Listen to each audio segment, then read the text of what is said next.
Next up is first vice chair candidates.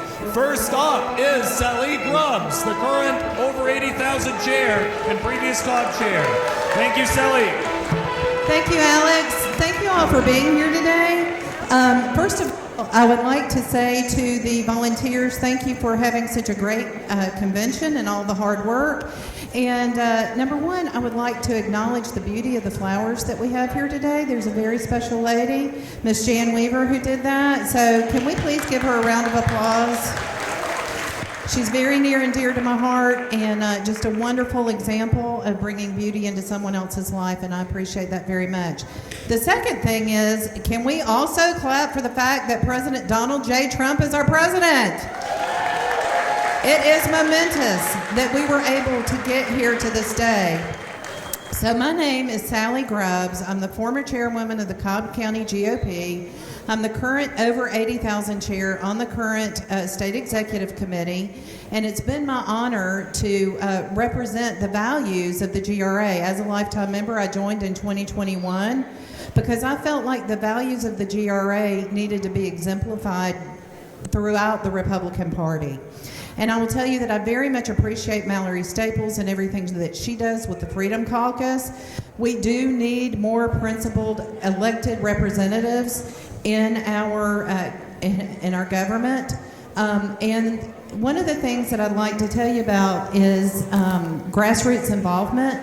I'm all about involving the grassroots in every facet. We need the grassroots involved so that when we're down at the state capitol and we are lobbying and we're trying to get those election integrity bills passed and the election board rules done, we need everyone to be down there as much as possible.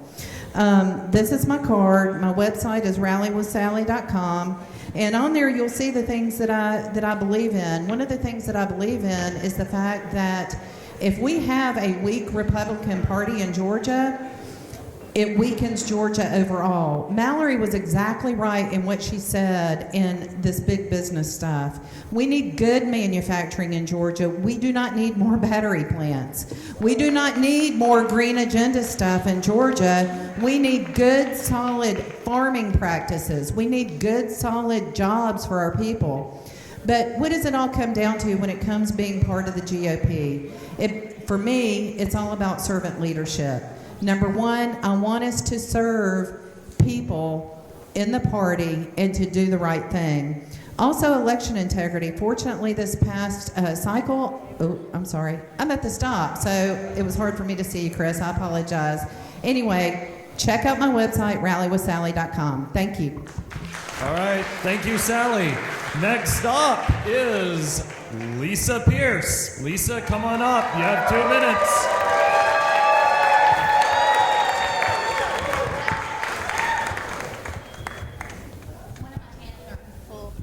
Sorry, let me get her off.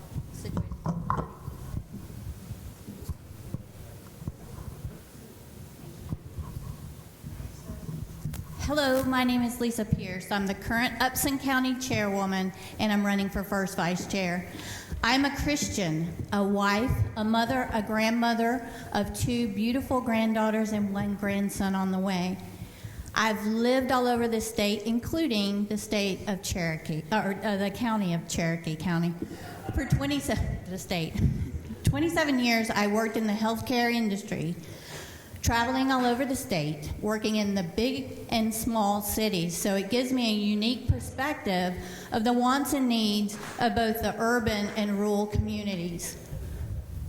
I'm running because we need people on the executive team who will support Trump's agenda. And what I mean by that is hand-marked, hand-counted paper ballots. And the only way that we can have a truly audible election and an audible vote is with those paper ballots and one-day voting. Also, I am the only one who lives in and represents an under 80 county. We support and we are the real grassroots of the party. For example, in Upson County, we wrote a resolution in January supporting Senator Colton Moore and asking for Speaker Burns to step down. You should ask the others running if they did the same. I also have proven leadership. Our number one job as a county chair is to increase members, but more importantly, to deliver the results in the ballot box. If you compare 2020 to 2024, we increased our Republican votes by 3%. That's what leadership looks like. Unlike the former Cobb County chair, who was one of the 20 counties that actually turned more blue. So I don't unify with people, I unify with principles. So much so, I walked away from a six-figure income because I refused to take an experimental vaccine. I back up my words with actions. I'm sorry. We need real grassroots leaders. Thank you. Thank you very much, Lisa. All right, now if both candidates will take a seat up here on stage, we will go through a very brief question and answer. Unlike the chairman's race, I have 2 cards, and that's good because we're behind on time anyway, so this will make it quick. So first question is, if you are elected, what will you do to work with the chairman candidate, even if if whatever candidate you prefer, if you prefer one or the other, does not win? So please, starting with Salleigh and then Lisa. Go ahead. So I'm fully prepared to work with anyone who will work with me. The real enemy out there are the Democrats and the progressives who are ruining our state and our country. So I will do whatever is asked of me to be done because I'm accountable to you, the people, and that is my primary focus. Thank you.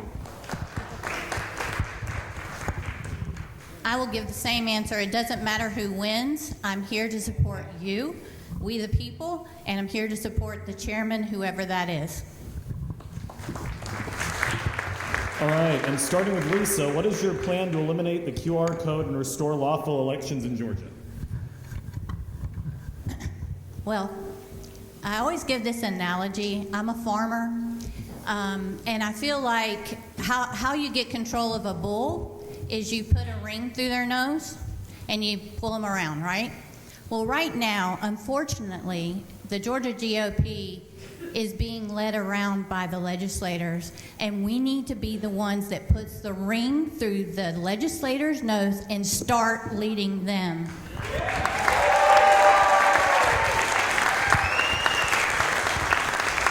All right. Well, I got some more. Questions. Oh, yes. Go ahead, please. Sorry. The question was. He needs an admin up here. The question was, what is your plan to eliminate the QR code and restore lawful elections in Georgia? Well, I think anyone who has paid any attention to election board meetings has seen me down there working and lobbying to ensure that our state, number one, we need our state election board to be empowered. We finally got rid of Ed Lindsay, which I was a part of helping do that. We finally got rid of Matt Mashburn, which I was a part of to help do that. And down there representing myself, as well as the Georgia Republican Party, we have made some great strides, but you're right. You know what, Alex? What Mallory said was absolutely true. There are so many legislators that don't even bother to read the legislation, even after it gets passed. And it's going to take a lot to get them to recognize they're breaking the law. That's why when I was approached to work as part of the National RNC Election Integrity Team and to work for the state of Georgia, I said yes, because I wanted to be sure we had a seat at the table to stop the egregious application of these machines, to have outdated software. The whole thing has got to go from the bottom to the top, and that includes our voter roll situation. So we need to clean house when it comes to the Secretary of State and not take no for an answer. All right, thank you. What did Mr. Chair? Yes, just sir. a point of clarification. So I wrote that question. Is I think we need to start actually giving more creative solutions, right? I appreciate like both candidates' answers for this race and for the chairman's race, but like there's more options on the table than just the state legislature, right? If we believe the laws on the books are illegal, right? That's why I proposed the idea of getting the state election board to write a writ of mandamus to the Georgia Supreme Court to force them to rule on it. right? So just point of clarification. Thanks. So if I could elaborate, Matt, just Yeah. quickly, one of the things that is very frustrating is that in April of 2022, I did do a petition on behalf of candidates that were running in the 22 elections. You may remember that. And it was to use emergency balloting procedures at that time. This was before we had some significant changes in our laws, because emergency balloting procedures are hand-marked paper ballots. But you're exactly right. We need to take these issues as a writ of mandamus, also why I've participated personally and as the chair of the Cobb GOP to do amicus briefs. We have got to be rowing in the same direction, and when we can synergize and use what other organizations are doing as well to do it together rather than separately, we can accomplish a lot more. All right, thank you. Did you want to elaborate on that too? No. All right. So,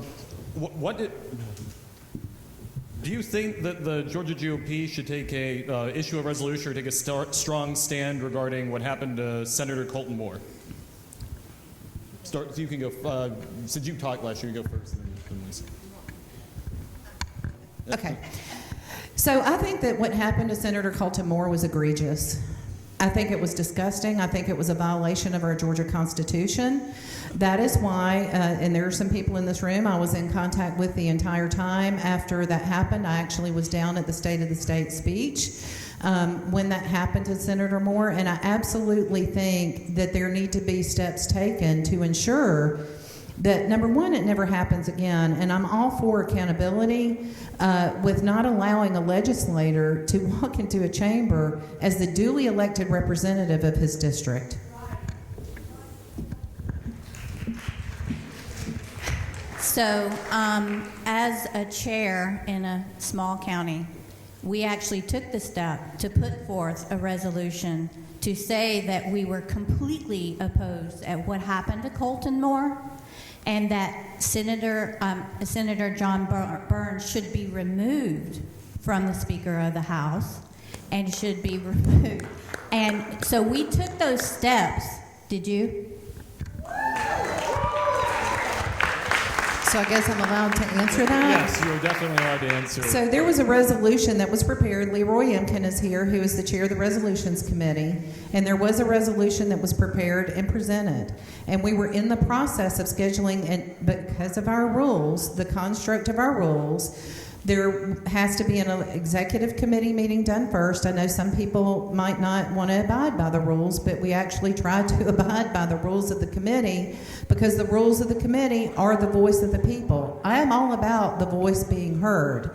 We were in the process of securing the location for the executive committee and for the county committee, and in the meantime, I did get an email back from Leroy Emkin saying, due to the time constraint and the way the rules were constructed, that he was going to take it back to the Georgia Republican Assembly.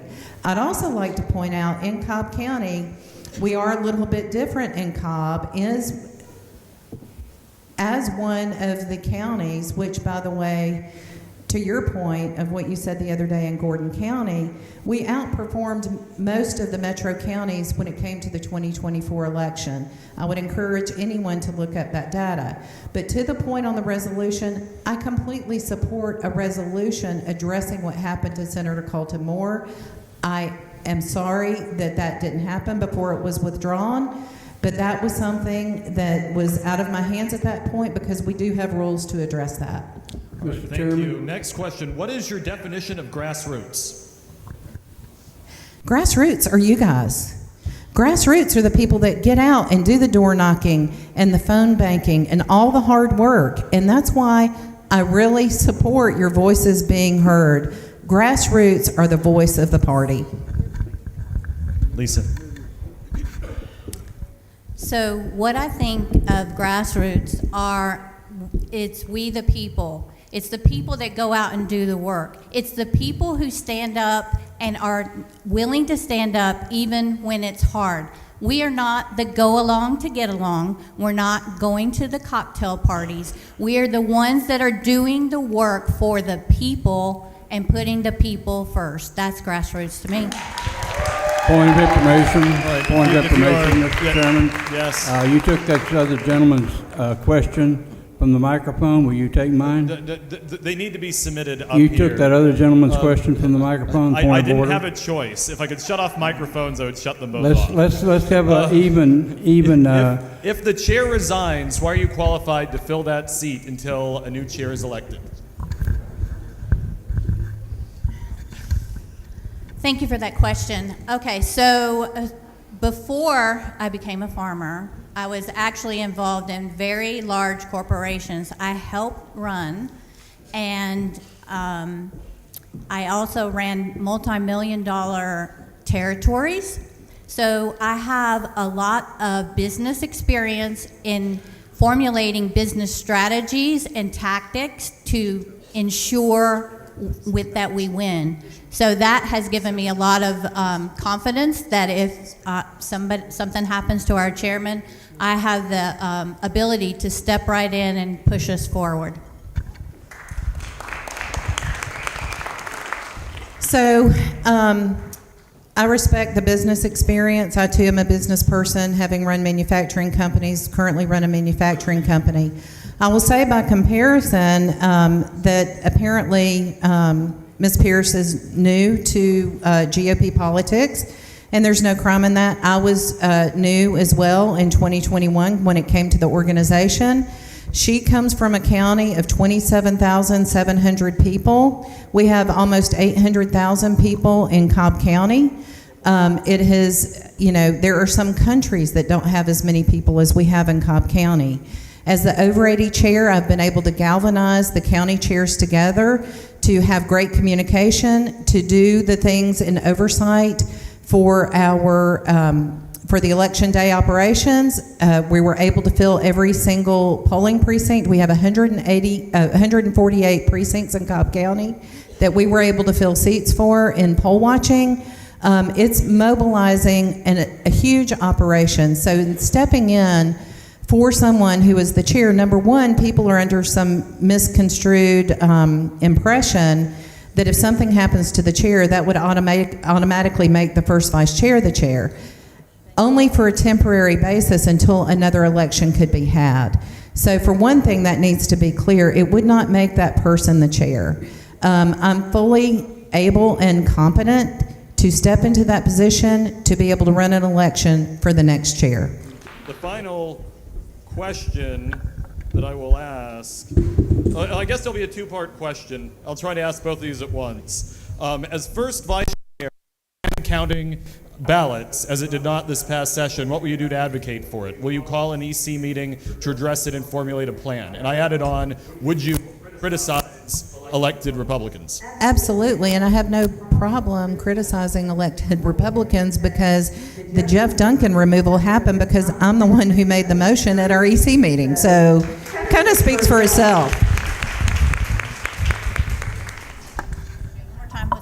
All right, question again is, if as first vice chair, if the party doesn't ask for hand-counted ballots in races, as it did not this past session, what will you do to advocate for it? Will you call an EC meeting to address it and formulate a plan? And as an additional thing, would you criticize elected Republican officials? First of all, we should actually have that in our legislative points before we start the legislative session. So that should be a point before the legislation session starts. So that's number one. And number two, if you all know me, you know that I have been a big advocate, yes, in my own county, my little small county, of getting rid of our chairman of the Board of Commissioners, who was a rhino, who was not acting like a Republican. I speak to all of our commissioners and all the people who, quote unquote, come in as a Republican, that if you don't act like one, we will recall you. I'm not waiting till the next primary, okay? I'm going to recall you, all right? So I have no problem speaking out against Republicans who don't act that way. And to your point about I come from a small county and I don't know how to bring people together, I work for multi-million-dollar corporations. I formed teams. I was able to be very successful. So I don't just stay in my little small county before that, being a farmer, which is what I do now. So I know how to form teams, and I know how to get them excited and move them forward to a strategic goal. Thank you. All right. Well, those are all the questions we have time for now. So, again, these people are running statewide races, so please give them both a round of applause for being here today.